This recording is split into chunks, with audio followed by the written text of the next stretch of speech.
All right, so what are your thoughts on just a Camp T experience? You've been a couple of different places in college football. How does this kind of compare to any of the camp experiences you've had? This is amazing. The view, the vibes, it's just everything is really nice out here at Camp T. It's kind of cool that this is a part of the Sun Devil tradition of coming out here, and I'm honored to be a part of it. Why was Arizona State the right place for you? Just everything had, I guess, kind of fallen into place. Coming here, coaching, quarterbacks, I just felt like it was a home situation for me, and I've known the coach a long time, so it was a home decision for me. So was Dilly at Florida State the same time as you? Yeah, he was. So what kind of growth have you seen from Tallahassee Dilly to Tempe Dilly?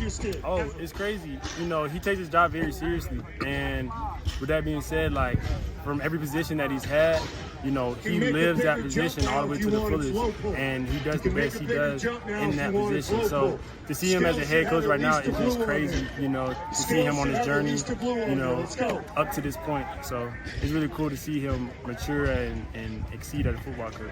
Now you've been practicing for just a couple days, but it seems to be hitting the ground running, some big plays right off the bat, and then continuing through on today.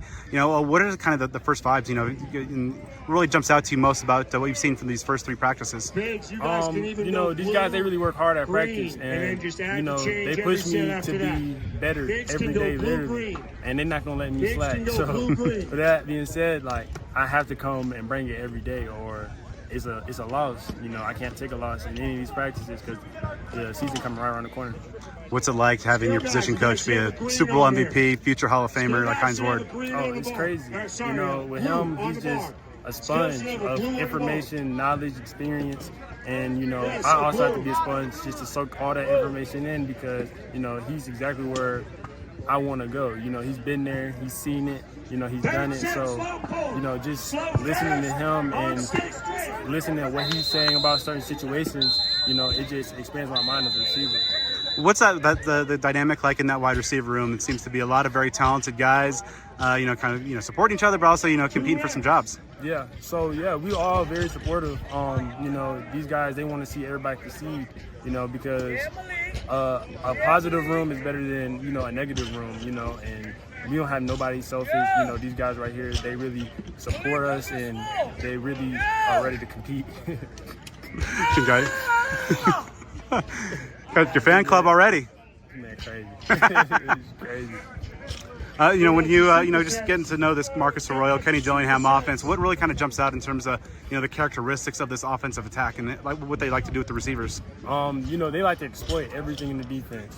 Down from zone schemes to secondary. They like to exploit everything, and they like to try stuff too. So if a coach is willing to try something, I like that. Like me personally as a receiver, and they have their base stuff too. But these guys, they really believe in this stuff, and we believe in it too. So when you look ahead to the next few weeks of fall camp, what are the things that you really want to show this coaching staff? That I'm just a reliable target.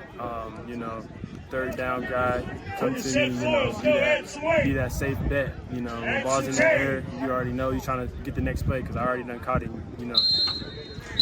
So for any ASU fans that might not have seen you in action at your previous stops, what's a self-scouting report? What kind of skills are you bringing to this attack? I like to think that I'm fast, that I'm a deep threat, and I'm strong with my hands. And I'm very good at blocking downfield. I did a lot of that last year, so there'll be a lot of explosive runs too, that I bring to the table, and just an explosive receiver. What kind of goals have you set for yourself? What do you want to get out of this 2024 season? And what kind of things do you want to see happen to be able to call it a success? Me personally, for myself, it's a kind of a saying, a motto: 1% better every day in football. So I feel like by the time I get to the season, I'll be where I need to be as a receiver, as a football player, to really exploit everything in the defense, and this season, just some goals, just catch everything that comes to me. Like I don't have a number, I don't have a date, time, or anything. I just make the most of my opportunities.